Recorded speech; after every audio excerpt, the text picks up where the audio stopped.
Surviving Sister Wives contains adult content that may not be suitable for Latter-day Saints or sinners. Listener discretion is advised.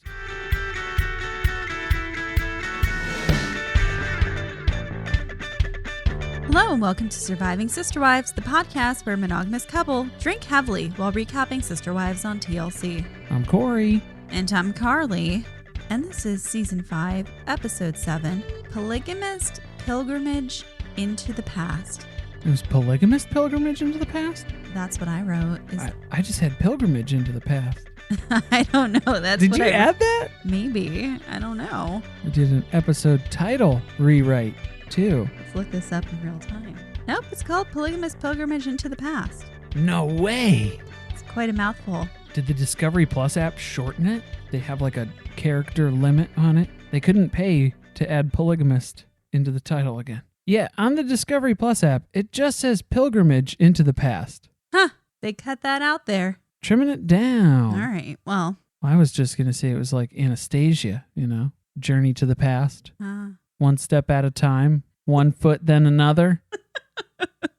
Heart don't fail me now. 1 mile then another. So many. This was a good one. We're kind of winding down here on Season 5, getting towards the end here. We still have some action-packed episodes, bringing the drama. Yeah.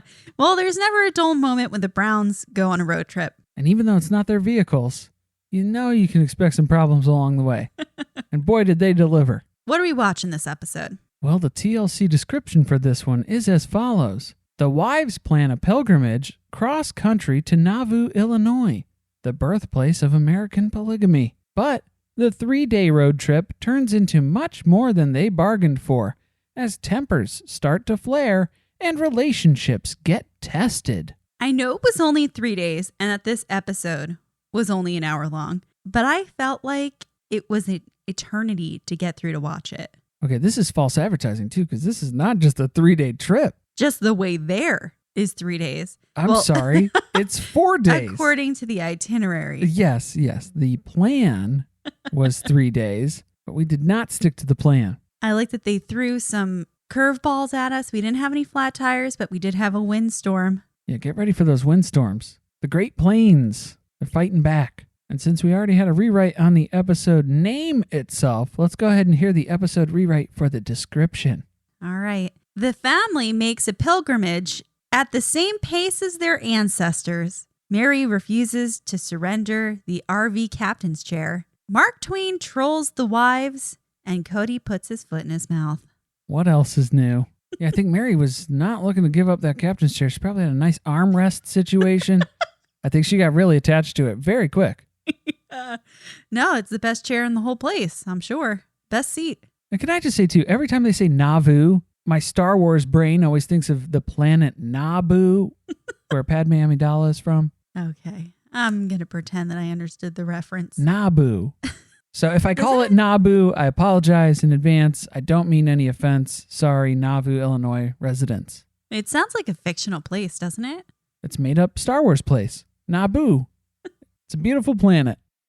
Just a quick reminder, if you're looking for any of our backlog of episodes, Seasons 1 through 3 are available on our Patreon. There's also a lot of episodes at this point of Let's Talk About It, where we cover other shows within the reality TV realm. Most of that trash TV, we try to stay in the trash, respectively.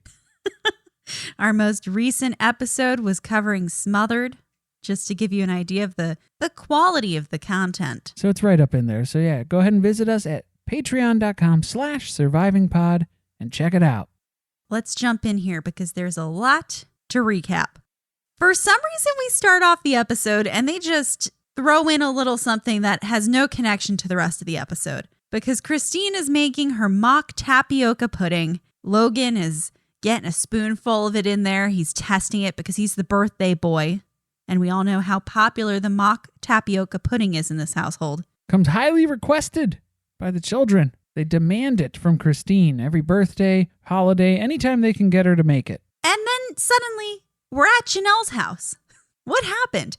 And nobody mentions, again, that it's Logan's birthday. I thought that was odd because Logan, well, God bless him, he's one of the 2 lucky souls who who does not have to partake in this trip. Maybe that was his birthday gift. That was the biggest gift of all. You didn't even have to ask for it. So the whole family is gathered around because Cody has a big announcement and he tells them they're going on vacation. It's not as exciting as you may have hoped because we're going to little old Nauvoo, Illinois for a church history tour. Some additional terms and conditions may apply when he's referring to it as a vacation in this sense. And it just gets better because not only are we going there to learn about our church's history, which is something that teenage children are thrilled to do, we're also going to travel there as a family in 2 RVs. Oh, and by the way, we're going to do it in 3 days. So pack your bags because we got to go. All of the older kids hate it. Their faces drop as soon as he tells them what the situation is. They know exactly what this means. This is torture.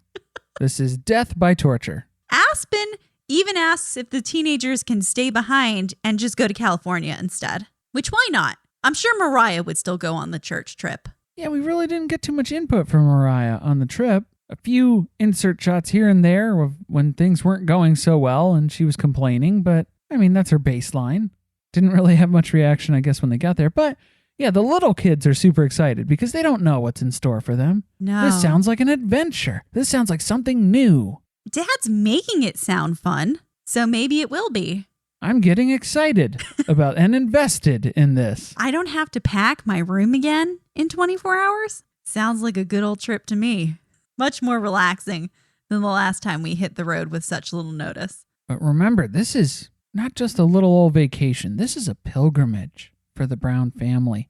It's like going to Jerusalem, as Cody says. Huh. Okay.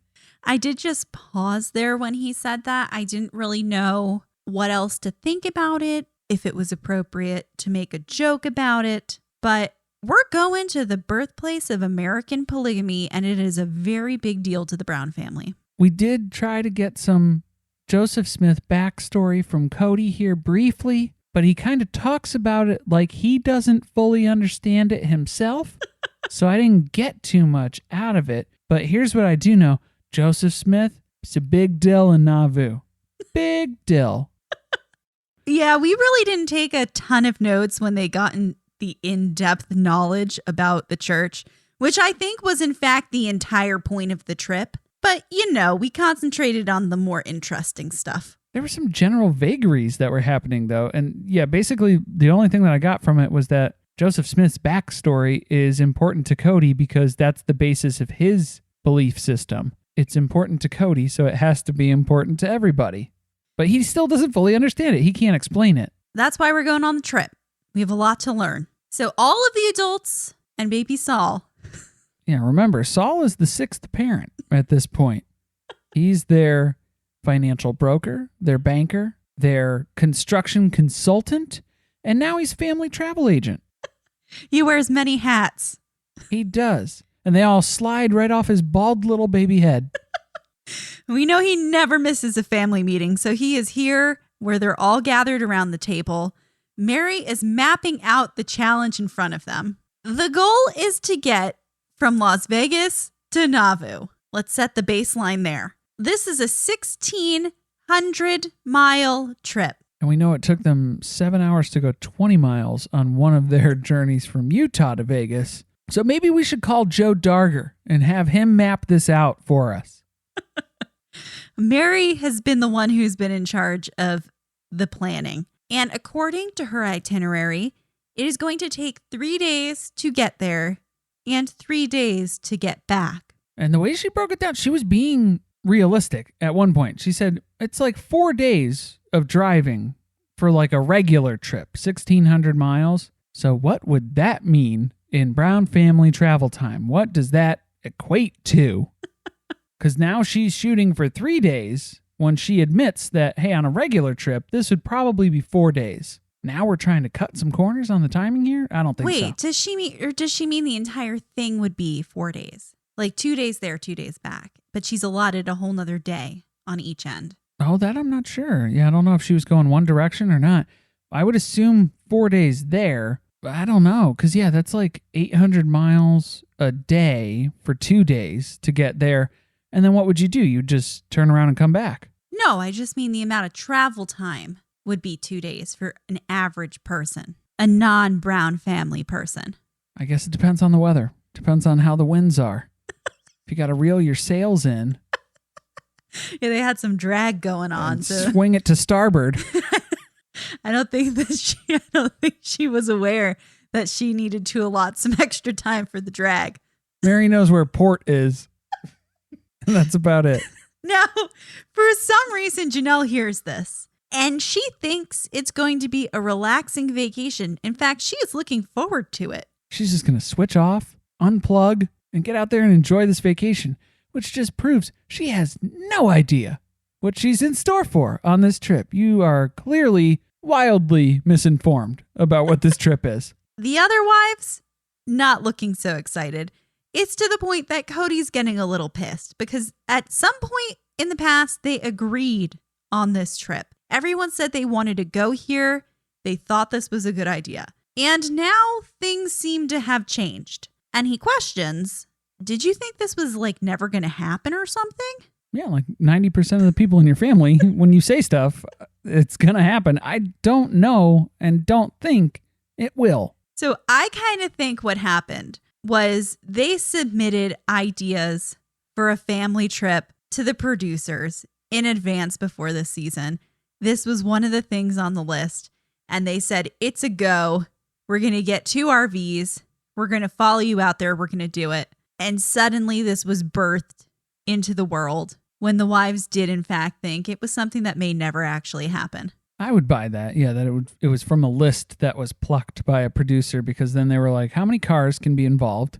Yeah, we're filming that. They're like, wait, how many miles do you have to drive? Oh, yeah. Yeah. No, you're not taking Mary to Mexico again this year. No. Yeah, we're going to get plenty of footage on this trip. So Mary's trying to lay down the law here. If it's not in the plan, if it's not in her itinerary, we're not doing it. Put my foot down. We got to stay on target. Christine is already telling them that they can just leave her behind because this is sounding a little too stressful. You think? You think so, Christine? Y'all are stressing me out and we haven't even gotten into the RV yet. So now it's the next morning. It's 7:30 a.m., bright and early.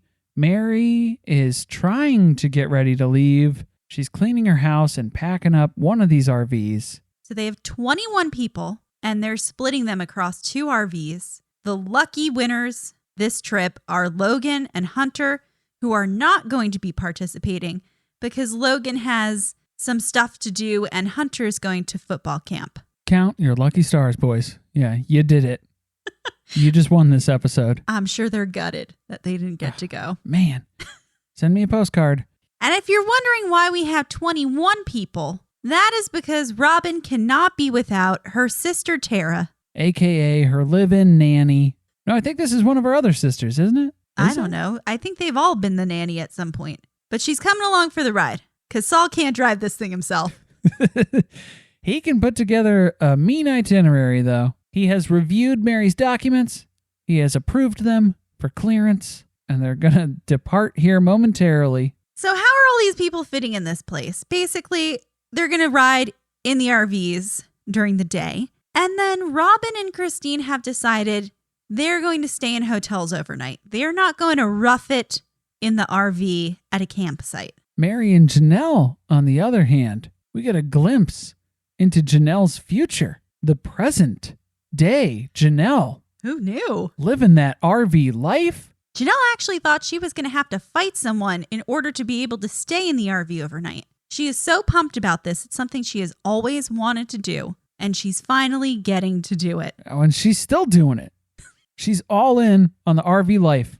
Right now, she gets to do it full time at Coyote Pass. Just living the dream. Cody tries to throw out the fact that he suspects that Solomon was the reason Robin is staying in a hotel. And Christine's like, I'll be the first to admit that it's because I'm a princess.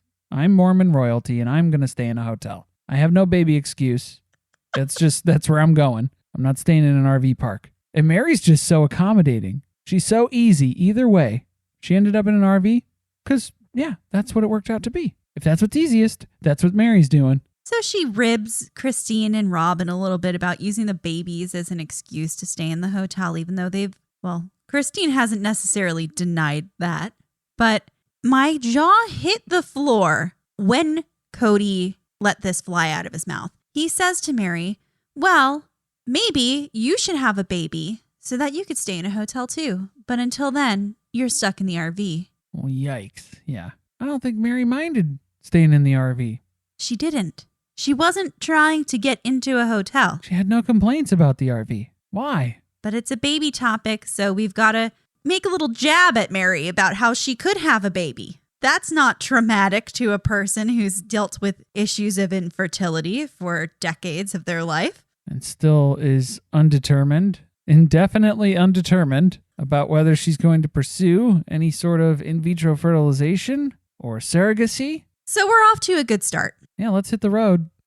So we're not on the road long because for some reason, everyone stops in Salt Lake City. And I had to make sure I was getting the facts right because we get off in Salt Lake City to visit the owners of a pawn shop who also have the 411 on the house they've rented in Nauvoo.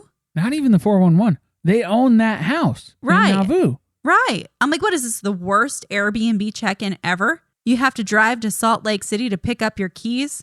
Yeah, so they're just Why? popping into a pawn shop. Why? Yeah, why though?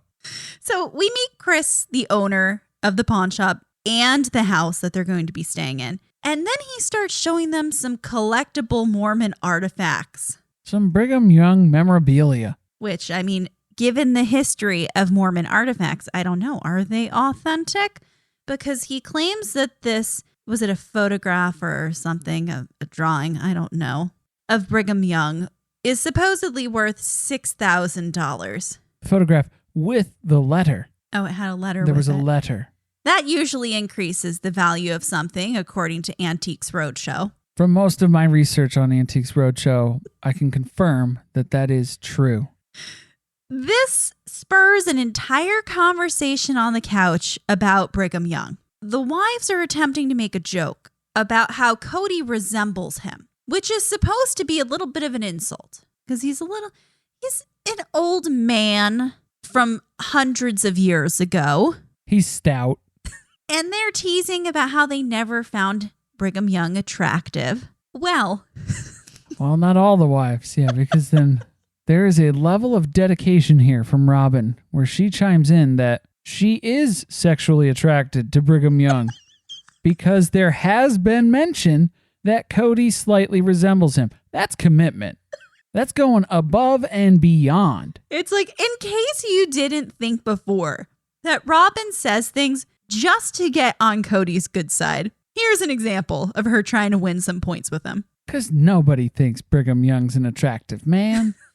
I don't generally look at photographs of older men from hundreds of years ago and think, damn, if he was alive today, I'd jump that. Some Civil War tin types might cross your alley. Yeah. Might pique your interests. Maybe, but not Brigham Young. We have to get out of here, though. Robin's getting too hot in the antique shop, and the kids might break something, and Cody cannot afford to replace anything. So we're hitting the road again. We got a lot of road to hit because Mary and Saul have planned for 525 miles in the first day. So that's 8 or 9 hours estimated. It's going to take them 15 to 16 hours to make this happen. I like how they have the planned allotted time, and then they give us the actual arrival time. Yeah, it's like the 500 Days of Summer expectations versus reality side by side shots. We didn't get to see that. Yeah, it's just every reality shot is them rolling up to the RV park at midnight in pitch dark, exhausted.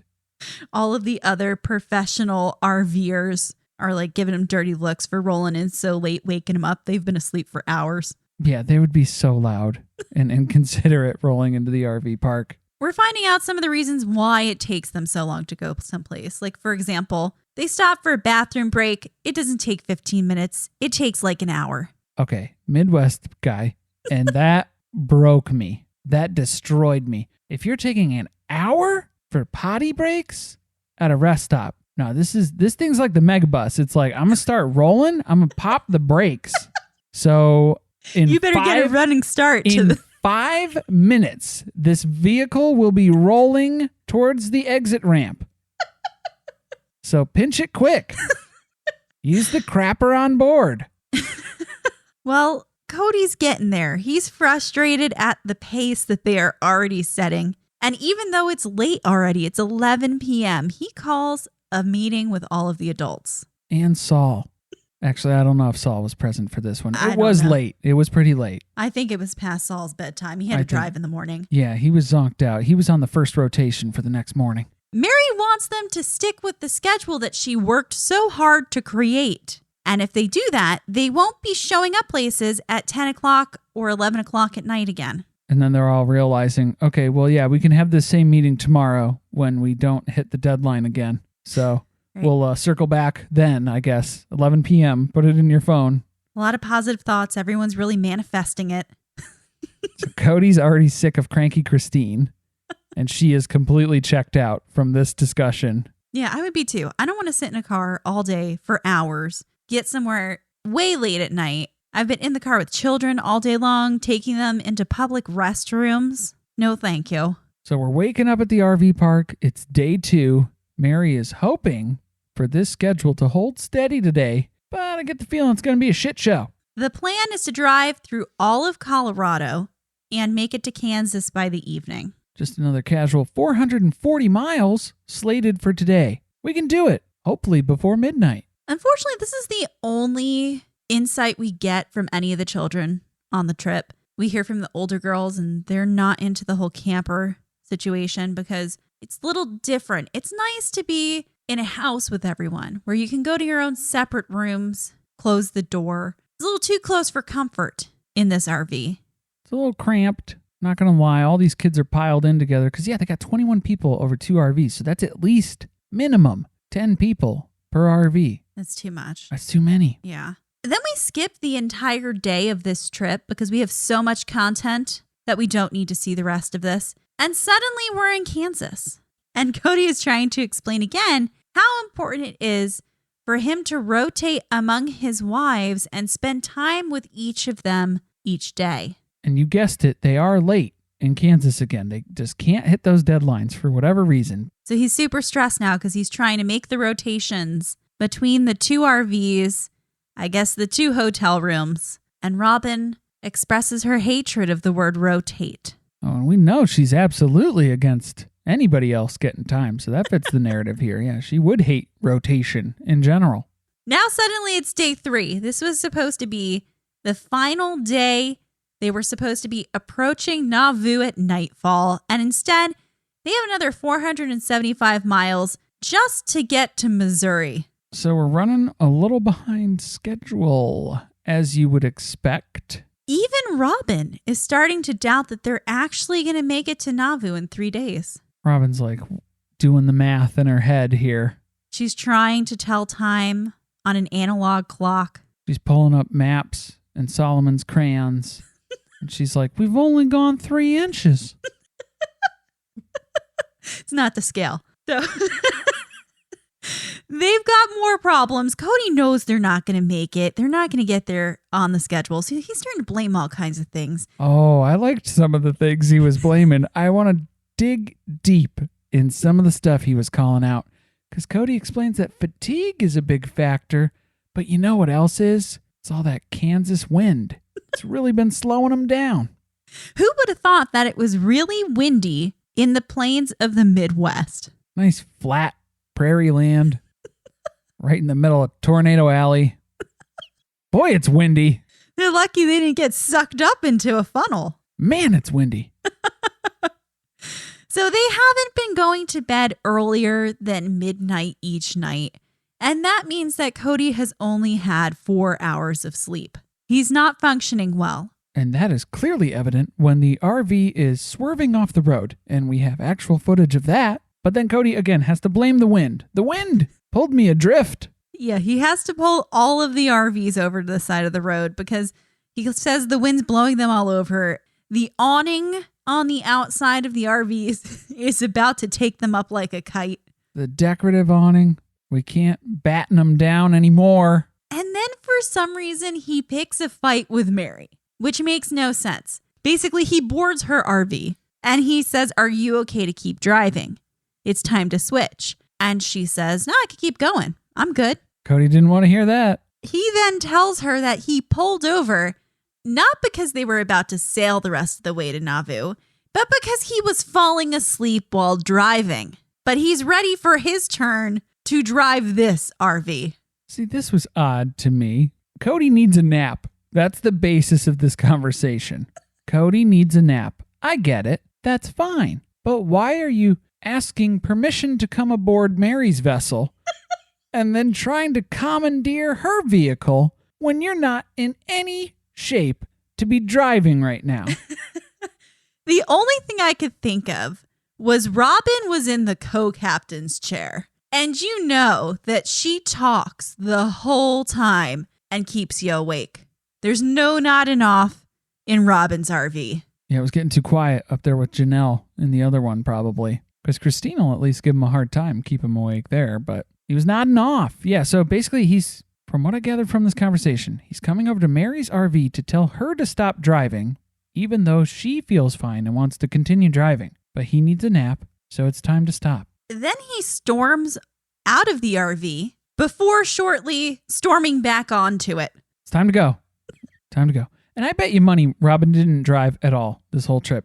Oh, I guarantee Robin didn't drive one of these things. None of these vehicles. I don't know that I would trust her. Oh, I'm not saying it was a bad thing that she didn't drive. I much prefer it that way too.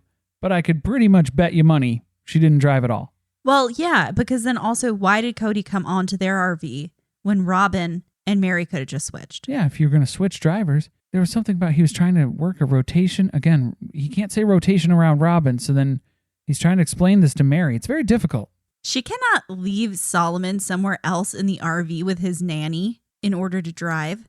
And she's got a lot of my sister wife's closet necklaces to sketch. She's inspired out there on the road. I should have thrown a few of those in the back of each of the RVs. That wind wouldn't slow them down at all. Hold them down like an armored tank. You'd be driving around like a Humvee. They continue on the road and they make it to Nauvoo. And out of nowhere, they tell us that Nauvoo is important as the birthplace of their faith, but also because Joseph Smith was murdered there. So there's that.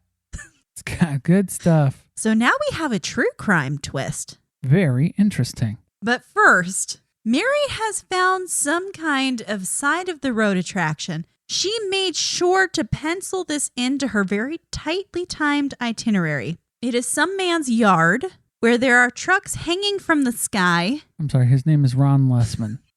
Show some respect. What a guy. And this is now recognized as a field of art. But it originated as a man, Ron, that's his name, Captain Ron. Ron Lessman. Trying to give a big fuck you to the city for telling him to pick his trucks up. Now, here's the thing. If you're a full day behind schedule on the trip that you're doing, maybe we skip this. I think you can cross this one off the list. I don't think you're going to miss too much on this one. But this was a breath of fresh air that the family needed, I guess. Cody was just ready to get out of the RV. He was so invigorated by this visit with Ron. I think he's just so sleep deprived. He has no idea what's happening. But he's just enthralled and amazed at everything that he's seeing because he's basically sleep drunk.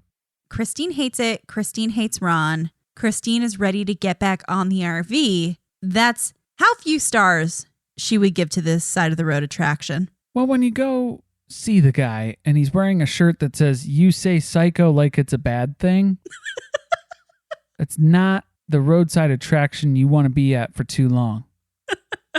Well, get ready because night falls. And then we have ominous music starting to play. Cody's calling everyone over because it's very late and he is already refusing to leave early in the morning. He doesn't even want Mary to bring up the schedule again. We're not leaving at 7 a.m. Robin and Christine's hotel is a good 10 minutes away from the RV park right now, so that is ridiculous, absurd. You're going to sleep on the ground tonight. Yeah, we're not checking in. So we've officially reached the part of the trip where everyone wants to kill each other. So we take a moment to stop and pray. Yeah, I like how they called another family meeting just to complain about lack of sleep some more. And it's like, well, if you didn't call another fucking family meeting, you could be asleep right now. You could save some time by just going to sleep and skipping the meeting. Shut your mouth and close your eyes. Go to sleep. They wake up. It's a new day. It is the last day until they arrive at Nauvoo. So they stop for another visit. This time, they're going to Mark Twain's childhood home and museum. Yeah, day 4, last day of travel, only 250 miles to go. So yeah, why don't we go ahead? We got plenty of time. Just floor it. For some pit stops, we could go check out all kinds of stuff on the side of the road, I'm sure. These are things to do if you're ahead of schedule. Correct. Like you can't check into the hotel if you get there this far in advance. So let's burn some time. Or even you're on schedule. Yeah, you did plan for it. But if you're a full day behind, you can go ahead and start scratching stuff off. I think Solomon really wanted to make sure that he got to see Truckhenge. He wasn't pulling out the red crayon for that one. So we're here at the Mark Twain Museum, and the museum curator reads them some of Mark Twain's writings, which happen to describe Mormon women that he saw when he was in Utah. So we're making a nice connection here back to the point of this trip. And now I will do a dramatic reading of Mark Twain's writing. Until I saw the Mormon women, then I was touched. My heart was wiser than my head. It warmed towards those poor, ungainly, and pathetically homely creatures. And as I turned to hide the generous moisture in my eyes, I said, no, the man that marries one of them has done an act of Christian charity, which entitles him to the kindly applause of mankind, not their harsh censure. And the man that marries 60 of them has done a deed of open-handed generosity so sublime that the nations should stand uncovered in his presence and worship in silence. When it's still a burn 100+ years later, it's a solid burn. I mean, it's misogynistic. It's a little... It's terrible. Underhanded. And not really what the women were wanting to hear. But it's still a fucking burn. He got him. Because Robin gets butthurt about it immediately. Now, Cody's got to walk this back. So he tries to make the wives feel better by telling them he thinks that they're all pretty. But like, Mark Twain kind of has a point because there are some busted Mormon women out there. That's kind of what Cody is implying. Those aren't my words. Those are Cody's words. He's not wrong, I guess is what Cody was saying. Mark Twain's not wrong. Then he pretends to yell at a man who has been dead for decades because he has put his foot in his mouth and his wives are not happy with how he approached answering this question. And Christine has to point out, I've seen some pretty ugly polygamous men, too. Don't forget. This isn't a one-way street here. Don't forget that photograph of Brigham Young. Well, Robin still gets hot on it, but it doesn't take much, I guess, these days. So all in all, what a success. I don't know which one of these roadside attractions was worse. I feel like Mark Twain was just more of a waste of time. At least he got to kind of experience something unique at Truckhenge and almost get murdered. And then you got insulted at the Mark Twain Museum. So there you go. Let's keep going. We're almost to Nauvoo. We finally made it. Why did the music get so dramatic when they were pulling up? I thought something was going to explode or like fire was going to rain down from the heavens. I don't know. So they make it to the Hiram Smith home and they start to explore it. They're overwhelmed that Joseph Smith was also here at some point. And now they too are gracing the same hallways. The same grassy knoll. And holy shit, guess who else is here? Chris, the pawn shop guy. Chris beat them to Nauvoo. How did he fly? Did he grab his wind kite sail and zoomy zoom on a parachute through Kansas? He likely just took a regular old car. Ah. He passed them up miles ago, days ago. Multiple times. Stopped for gas and was still ahead. It's the next day again because this is the never-ending trip. And they're going on a tour of Old Nauvoo with a guide. And as the guide approaches, Christine starts cracking jokes. And this isn't just any guy. This is Joseph Johnston, the tour guide for Nauvoo. Like a hippie-looking dude. Looks like Jesus in a bowling shirt. And he comes strolling up the hill. It's in my notes, too. But Christine calls it out right away because, again, the mics are on. You got a hot mic on you. And so they do have sub footage. Everything that Christine says, she is cracking Mary up. Mary's in tears before this guy even gets up to them because she's like, wow, he looks like Jesus. Wow, his hair is so much nicer than Cody's. I think that's going to be a problem. But look at that hair. Wow. Cody, despite not liking this man upon setting his eyes on him, because again, this is a challenge. This is a direct challenge to his manliness, the beauty of the hair. But he tells Joseph, the tour guide, not to whitewash the polygamy history because in case you couldn't figure it out, we're rolling 21 people deep. We're into the polygamy stuff. Then we got a whole backstory, side story, creative, I don't know. Hiram and Brigham, and there was a whole bunch of back and forth about practicing polygamy. And apparently that all happened in a parking lot. So pave paradise and put up a parking lot. I got the info on this one. I did take notes on it. Yeah, it didn't capture me. Yeah, so he tells the story about how polygamy was practiced here by Joseph Smith in secret until Brigham Young spills the beans and tells Hiram, who is Joseph Smith's brother, and so he's busted. Then the guide tells them that the topic of how many wives Joseph Smith had is hotly debated. Now, many people think he had 17, which is the number that Cody thought. But in actuality, they believe he had 33 wives. There's pretty good documentation for 33. And then things get weird because 12 of those 33 women were also married to other men. So they still had other husbands and then they married Joseph Smith too. So like brother husbands polygyny? What? Robin cannot understand what they're being told. Mary too. Mary got shook from this. And Cody was brushing it off by saying that historians just can't agree. Maybe it happened, maybe it didn't. We're going to say it didn't because brother husbands aren't a thing we practice. Janelle doesn't care what shitty things Joseph Smith may or may not have done because he ain't Jesus. He ain't my tour guide.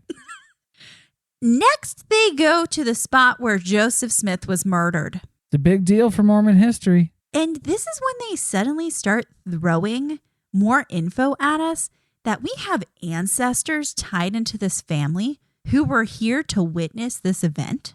It's a pretty small collective group of people, and they're still the same group of people for the most part. I know, but if they had told us that at the beginning, that would have made a much more intriguing story.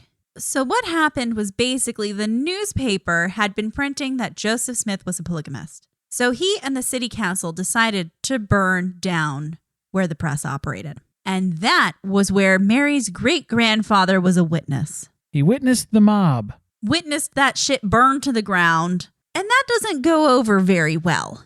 So Joseph has to appear in court for having burnt down the newspaper. Because you can't just do whatever you want here. This ain't the Wild Wild West. They were trying to not have it be the Wild Wild West. So he gets arrested for treason. Well, yeah, because he was there on like mob charges and basically like disorderly conduct or disturbing the peace type of things. And then when he was leaving from that court hearing, then they slapped him with treason. He got arrested again. Whoopsie doopsie. You're in the legal system now. If you yourself are interested in visiting Nauvoo, Illinois, there is a museum that helps to tell this story and actually has some artifacts to look at. But the Browns can't go in because the owner did not want them there because they're polygamists. So just don't be a polygamist if you want to go check that out, I guess. Don't tell them. Or don't try and film a documentary series for TLC. Right. That's how they actually got denied entrance. I think that was probably an easier thing for them to be like, no. No, I'm not going to sign the release for you to put this on television. No, you can't come in here with those cameras. So we get back to the story, and this is where Robin's ancestor comes in because He was a lawyer who acted on the behalf of Joseph Smith, but he wasn't able to help get him out of prison in time. And that's one of the reasons why she cries in this episode. Because he was a lawyer who was going to defend Joseph Smith, but the night that he left, that's when Joseph Smith was murdered. He was too busy sketching Scooby-Doo dog tags. There's not enough sterling silver in the world that can save you from a mob. Yeah, so long story short, the mob attacks. Joseph Smith was shot in the window of the jail and then fell 13 feet to the ground, which is a terrible way to die. Oh, he wasn't dead yet. No, it gets worse. Then he was attacked with a bayonet. Why was this mob so mad? They didn't like polygamy. This is just like the persecution that Cody has experienced in the world today. Oh, boy. Maybe not exactly like it. It's just like it. Nobody got shot in the face. Hiram got killed pretty quick. So Cody is going to remember this pilgrimage when his wives start treating him like a ping pong ball. That's what he tells us. That's what he learned from this. And he's also going to try to remember the sacrifices that were made before him. It puts it all into perspective for Cody. For those moments when he needs nap time in Kansas, when the winds are blowing and you need to switch drivers, puts it all into perspective. Next episode, the Browns are preparing to send Logan off for college. Cody's balding. Will they shave his head? That seems to be a big part of it. And they are going to push hard to try to get into these new homes by Christmas because winter is fast approaching. Winter is coming, and so is Mary's overspending. Thank you for listening. If you want to support us, the best way to do that is by subscribing to the podcast and leaving a review on Apple Podcasts. Be sure to tweet with us about the episode at surviving_pod. Stay tuned, share with friends. See you next week.